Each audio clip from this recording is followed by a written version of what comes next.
The Reverend Bill Shaw is a Presbyterian minister from North Belfast, Northern Ireland.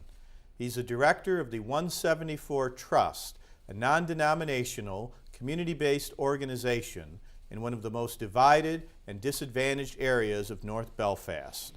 Situated in the middle of Murder Mile, where more than 20% of all murders related to the Troubles occurred, the Trust is committed to building peace and promoting reconciliation in what continues to be a divided and at times violent society. Hello, I'm Dr. Tim Madigan, Director of Irish Studies here at St. John Fisher College. Our guest today is the Reverend Bill Shaw.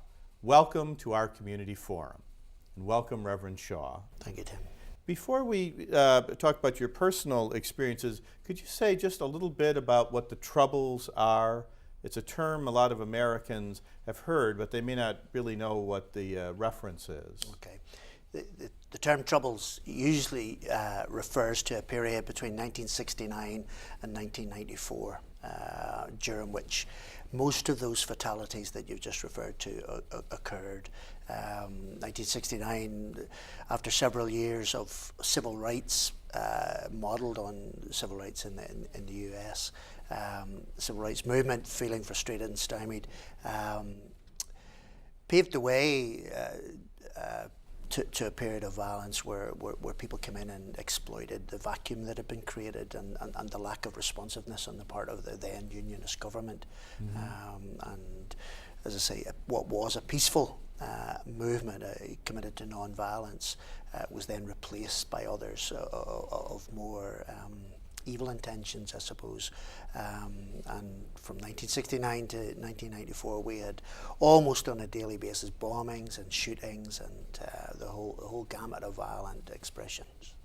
So it began essentially as a civil rights movement for the Catholic minority in Northern Ireland. That's correct. There was a demand for civil rights and equality that hitherto hadn't existed, although that's still contested by the Protestant majority. Sure. in Northern Ireland. But certainly there were demands for equality, for an end to discrimination that emerged in the mid-1960s. But as I say, by 1969, they had more or less exhausted their options, and then others came in following in their wake, and the protest and the demands took on a violent turn.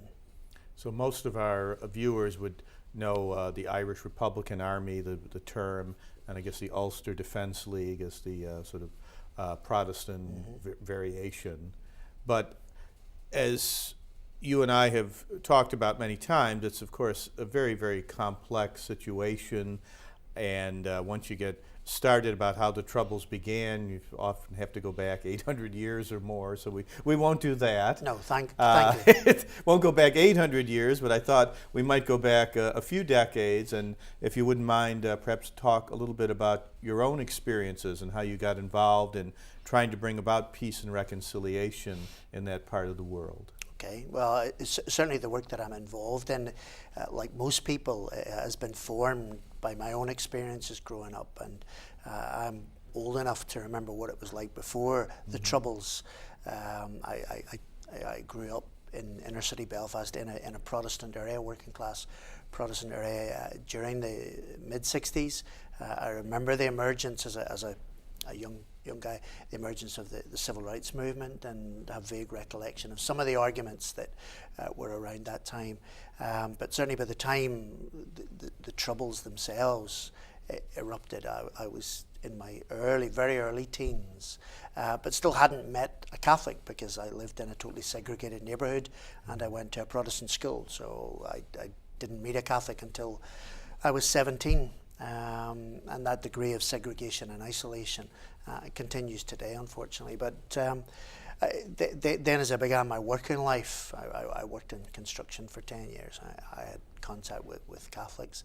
I had a conversion experience in my mid-20s where I took seriously Christ's call on my life, and shortly afterwards responded to that call, went to Queen's University to do theology, without my prejudice ever being challenged, and began As an assistant Presbyterian minister prior to ordination and post-ordination on the Protestant Shankill Road. And again, it's an area of Belfast where Catholics are few and far between. So again, I didn't have any meaningful contact with Catholics. It wasn't until I called to my first pastorate in Portadown, and the area in which I lived was entirely Catholic. So our neighbours were Catholic. My three sons, their friends were Catholic, and slowly, some of that prejudice that I'd still harboured was being challenged. And then there were various incidents, usually around contentious marches by Protestant, in some cases parachurch organisations, and I began to examine my own expression of faith and how that was viewed by Catholic neighbours. And I began to see increasingly that there had to be a different way of doing church and giving expression to faith. The job I'm now in allows me the freedom to do that. And as I say, I certainly feel that we're making a contribution in a wider sense. Well, I had the pleasure this past summer to visit Belfast for the first time, and you very kindly gave me a tour of the city, and it's still, for an outsider, it's still quite clear where the Catholic parts and the Protestant parts seem to begin and end, primarily because of murals and flags and William of Orange, of course, representing the Protestant side, I guess you would say, and murals of Bobby Sands for the Catholic side.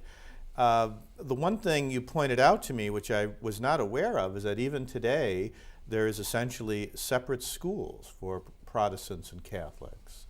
And I wonder if you could talk briefly about that. Yeah, well, the segregation and separation that I experienced, as I say, in the 60s growing up is still sadly in place. It's actually probably become more entrenched than ever, with, as you say, physical walls separating Protestant and Catholic communities, walls that are often brightened up, if you will, with murals and pop art, but they're still walls that divide people. And as I say, that segregation applies as much to the education system as it does to every other walk of life. So we have the state education system, which is, I suppose, nominally Protestant, and then you have the Catholic controlled maintained sector. There are two other smaller school boards that deal with Irish education or Gaelic, and then the formal integrated sector as well.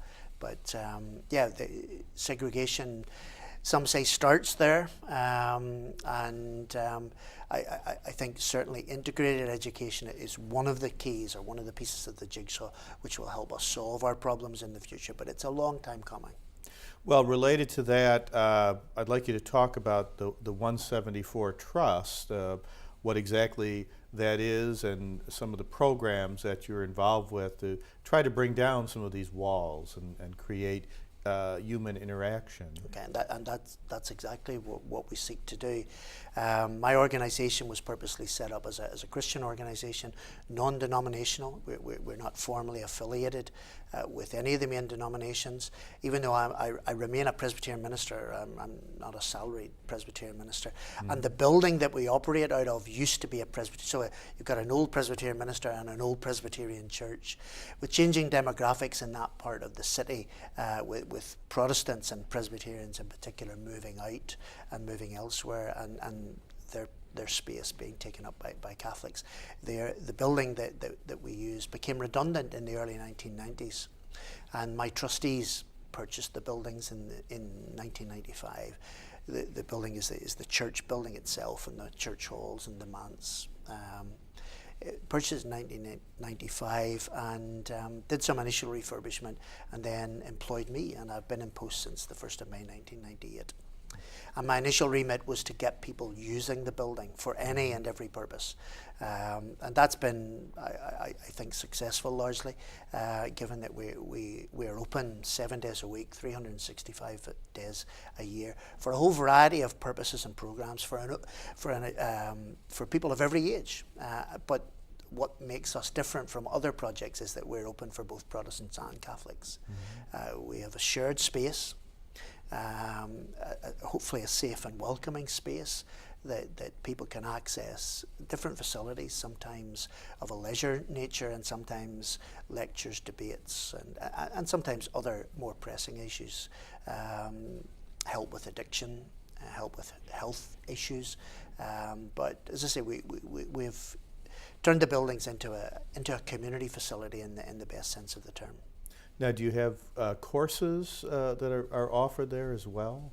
We've a variety of programs. Sometimes they're formal courses where people can come for training, for education purpose. Sometimes they say it's just, for example, on a Saturday night, seniors in the area come for a dance. It's Saturday night social. So there's also an AA meeting every day, 7 days a week. There are meetings of different lengths and for different reasons at different times of the year. But as I say, we create the space, others come and fill it with activities that are accessible to both sections of the community.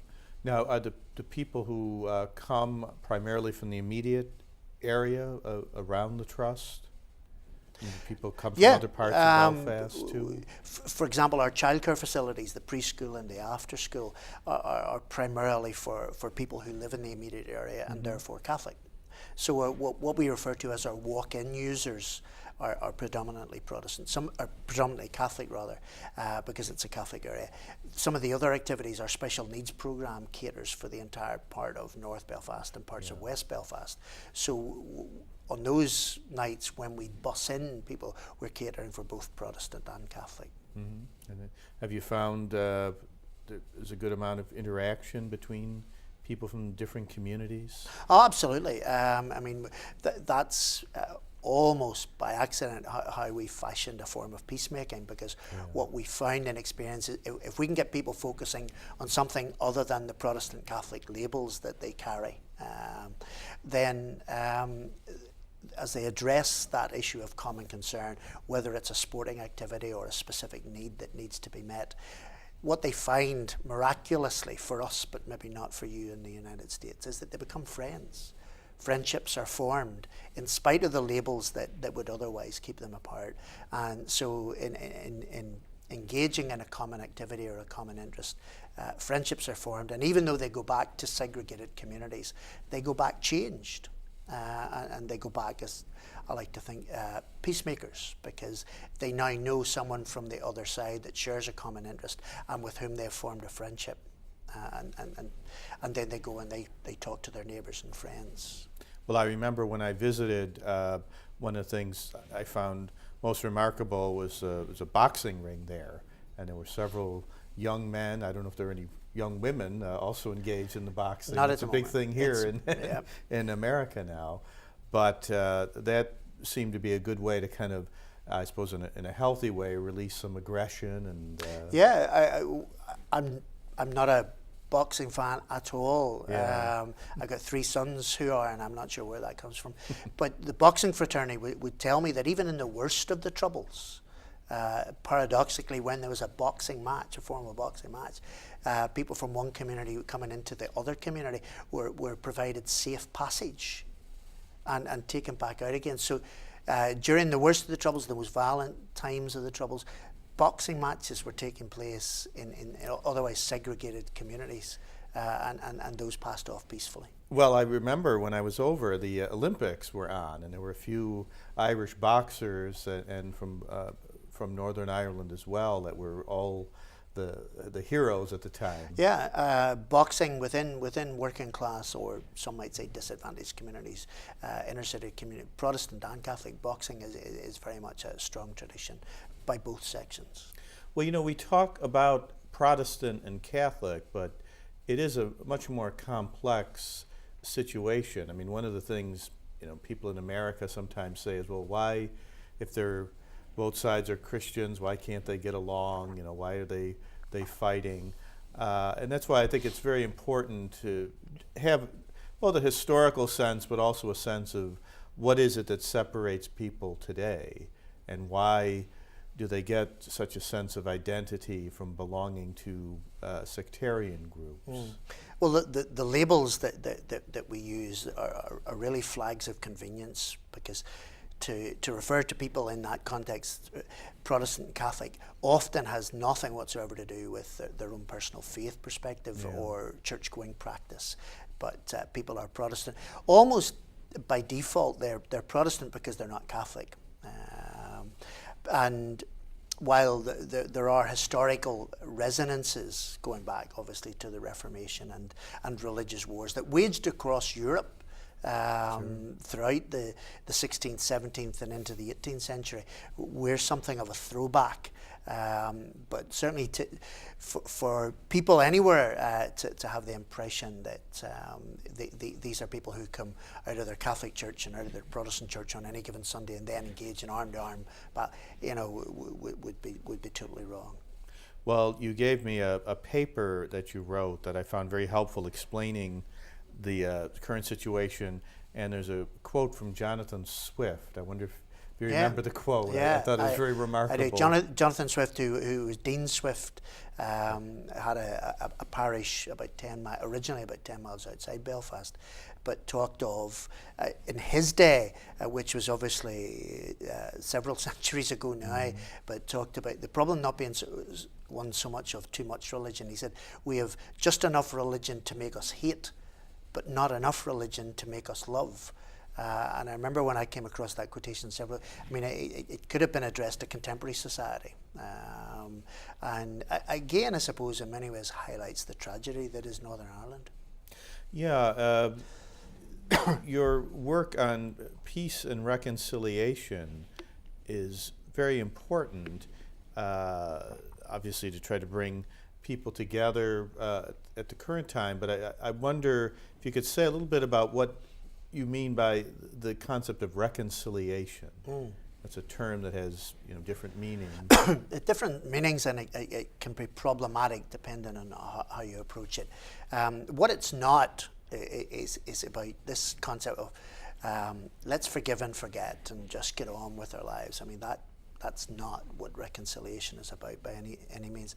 I mean, there are issues of justice that have to be addressed, I think, in the context of reconciliation. One of the writers, John Paul Lederach, who's been very influential back home with practitioners, peacemaking practitioners, and he talks about the idea that reconciliation is not around the issue of forgiving and forgetting. It's remembering and changing, or remembering in a different way. Now, that's hard work. It's much easier to come off with trite phrases like, oh, let's just forgive and forget and get along.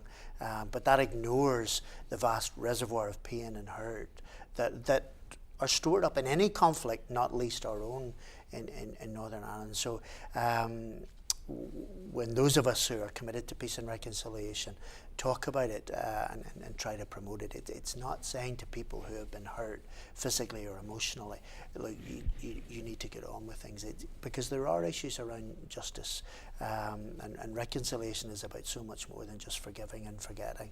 But it's complex and it's painful and it takes time. I mean, it's something that I imagine I'm not going to be out of work. I may not always be paid for it, but we're talking several generations to get it right. But we're going the right direction. There are one or two setbacks, but we're going in the right direction. Well, in the introduction, we mentioned the murder mile and the incredible amount of violence, including horrific murders.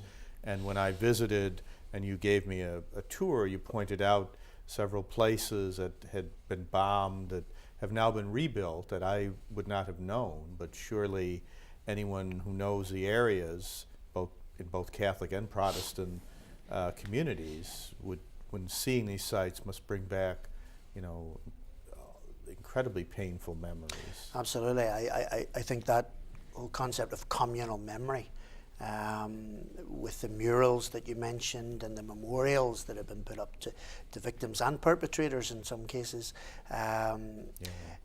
again, is problematic for me anyway, in trying to influence young people and away from violence, which is almost their default mechanism.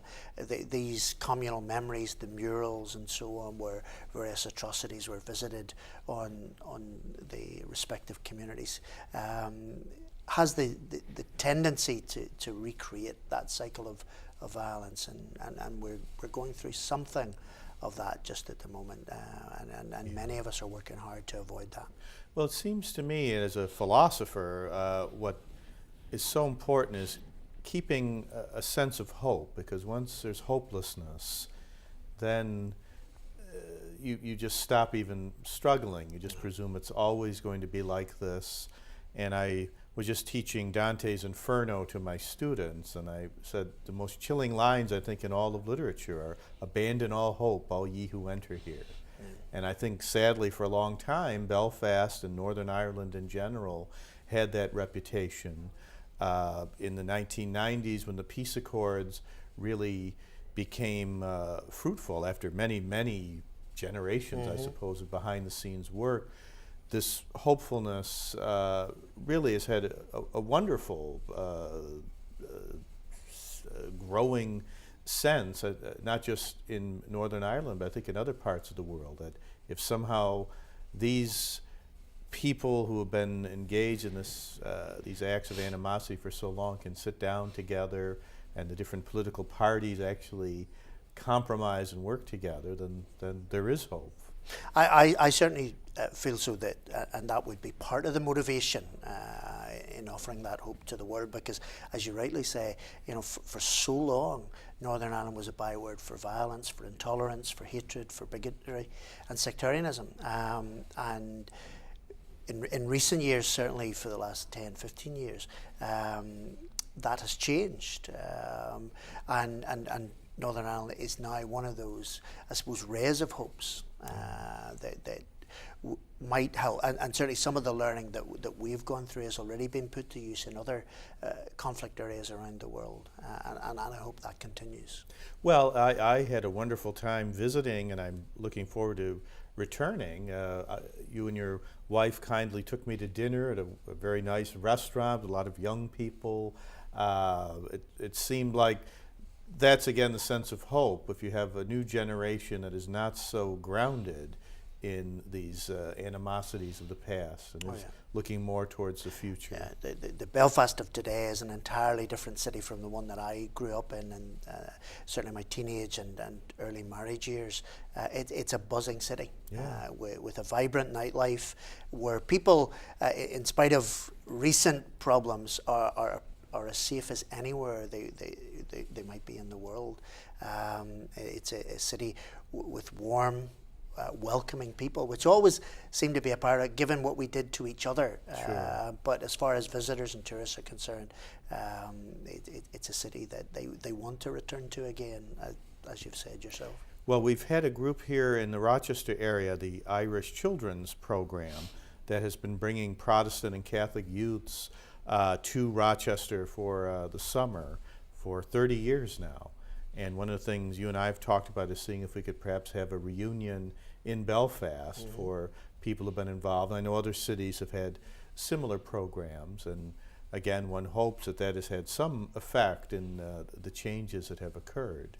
I think so. I think we are where we are today in Northern Ireland because of lots of different people in both our countries, well-intentioned, who have made important contributions, sometimes behind the scenes, and are not heralded, nor do they get the credit that they should. But all of it, I think, has played a part in trying to address those issues around stereotypes and isolation and segregation. Now, how do you have been to the United States many times. How do you think we in the U.S. can be of help in this situation? Well, I think the Irish American diaspora continues to help. I mean, the American Ireland Fund have been at the forefront of helping in a philanthropic way, not-for-profits like my own, but they've also been there in again behind the scenes working with our politicians. I just attended an event in Dallas where our First Minister and Deputy First Minister Peter Robinson and Martin McGuinness attended. So events like that where our politicians can come and be exposed to Irish America and others. I think it's important for them in forming relationships. I think obviously in those exchange visits, I think invaluable work is done at a formative period in the lives of young people. So, and I know that continues to happen, albeit in quieter ways. I think jobs and inward investment. So, if we're speaking to American business people that are looking for an opportunity to come and invest, I mean, obviously, I would say come to Belfast to explore the possibilities.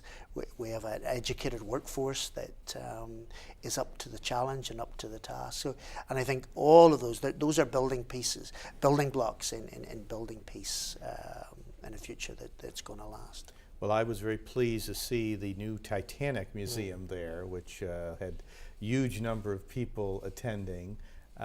So tourism is, I think, another important aspect. Yeah. Because again, it's not just the tourists that come; it's the jobs that they create and the dollars that they leave behind that help. But certainly, tourism has taken off. Part of what I do when I'm in the US is encourage people who previously come to Dublin and maybe come no further north, come north, because it's a beautiful country, north and south. And it's very easy to get from Dublin to Belfast. I just hopped on the train. And 2 hours on the train, 2 hours on the road, and you're in the north, and all that has to offer. Yeah. So I'm also working as director of the Irish Studies program here at Fisher to get our students to study abroad, and we will certainly make Belfast a component of this, because Irish Studies involves Northern Ireland as well. Absolutely, it has to. It's a key component. Would you have any, I don't know if I should say words of wisdom or anything you'd like to close with? I would say you're going to be in trouble, and your viewers will be in trouble if they're looking to me for words of wisdom. I do what I do in Belfast because it's my city. I have an investment in it. I've got children who have grown up in it. One day I might have grandchildren that are there. I wanted to make it the best that it can be. And that's not by everyone thinking exactly the same. The diversity that we have in our city, and that diversity is increasing, is something to celebrate and rejoice in. And that's something that is not just true of Belfast, it's equally true of Rochester or wherever. I think we are what we are because that's how we're made, and let's celebrate that difference, not be frightened of it. Let's embrace it. Well, you talk about Rochester, and I think it's appropriate that when you and I met, you took me to see a giant mural of Frederick Douglass right on the Shankill Road, one of the most violent parts of Belfast.